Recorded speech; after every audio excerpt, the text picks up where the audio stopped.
भारताचे 11वे राष्ट्रपती, missile man म्हणून प्रसिद्ध असणारे शास्त्रज्ञ भारतरत्न डॉक्टर APJ अब्दुल कलाम हे खूप प्रसिद्ध व्यक्तिमत्व होते.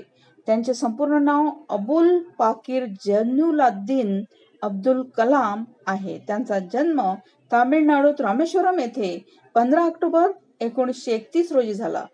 त्यांचा जन्मदिवस हा जागतिक विद्यार्थी दिवस म्हणून साजरा करण्यात येतो. APJ अब्दुल कलाम हे एरोनॉटिकल इंजिनियर होते. ते विद्यार्थी दशेत असताना कुशाग्र बुद्धीचे धनी होते. घरची परिस्थिती हलाखीची असल्याने उच्च शिक्षण घेणे शक्य नव्हते. त्यांचे माध्यमिक शिक्षण रामनाथपुरम येथे झाले. त्यानंतर त्यांनी सेंट जोसेफ कॉलेज, त्रिचन्नापल्ली येथे विज्ञान शाखेतील पदवी घेतली. एरोस्पेस तंत्रज्ञानाबद्दल त्यांना प्रचंड आवड होती. एरोनॉटिक्सचा डिप्लोमा त्यांनी चेन्नई येथे पूर्ण केला.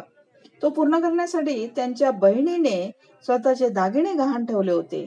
एरोनॉटिक्सचा डिप्लोमा पूर्ण केल्यानंतर त्यांनी अमेरिकेतील नासा या संशोधन संस्थेत 4 महिने एरोस्पेस टेक्नॉलॉजीचे प्रशिक्षण घेतले. त्यांनी त्यानंतर संरक्षण संशोधन व विकास संस्था DRDO मध्ये 1958 ते 1963 या दरम्यान कार्य केले. 1963 मध्ये ते भारतीय अवकाश संशोधन संस्थेत इस्रो क्षेपणास्त्र विकासातील PSLV सॅटेलाइट लॉन्चिंग व्हेकल या संशोधन क्षेत्रात काम पाहू लागले. अग्नी या क्षेपणास्त्राच्या यशस्वी चाचणीमुळे ते खूपच प्रसिद्ध झाले. तसेच त्यांना मिसाईल मॅन म्हणून सुद्धा ओळखण्यात येऊ लागले. पंतप्रधानांचे वैज्ञानिक सल्लागार म्हणून त्यांनी अनेक महत्वाची धोरणे आखली. तसेच त्यानंतर संरक्षण मंत्री, वैज्ञानिक सल्लागार आणि DRDO चे प्रमुख या नात्याने त्यांनी अर्जुन मेन बॅटल टँक हा रणगाडा व लाईट कॉम्बॅट एअरक्राफ्ट या दोन्हींच्या निर्मितीत महत्वाची भूमिका बजावली.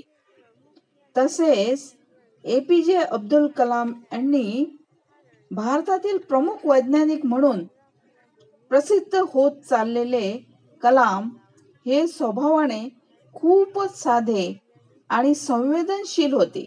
त्यांनी 2002 ते 2007 या काळात भारताचे 11वे राष्ट्रपती म्हणून कार्यभार सांभाळला. डॉक्टर कलाम हे अविवाहित आणि शाकाहारी होते. त्यांच्याकडे खूप संपत्ती देखील नव्हती. भारताला महासत्ता बनवण्याचे स्वप्न ते बाळगून होते. त्यांचे विचार, भाषणे ही युवकांना खूप भावत असत. भारतीय तसेच जगभरातील युवकांचे ते प्रेरणास्थान होते. भारत सरकारने पद्मभूषण, पद्मविभूषण व भारतरत्न हा सर्वोच्च किताब देऊन त्यांचा सन्मान केलेला आहे. तसेच राष्ट्रपती पद पाहिल्यानंतर कलाम हे भारतातील नामांकित विद्यापीठांमध्ये व्हिजिटिंग प्राध्यापक म्हणून काम करू लागले. त्यांनी संशोधन व तंत्रज्ञान, माहिती तंत्रज्ञान असे विषय या दरम्यान हाताळले. त्यांची विज्ञान विषयक भाषणे खूप प्रसिद्ध आहेत. डॉक्टर APJ अब्दुल कलाम यांचे जीवन म्हणजे संपूर्ण भारतीय युवा पिढीसाठी प्रेरक असेच आहेत. असा हा मिसाईल मॅन 27 जुलै 2015 रोजी अनंतात विलीन झाला.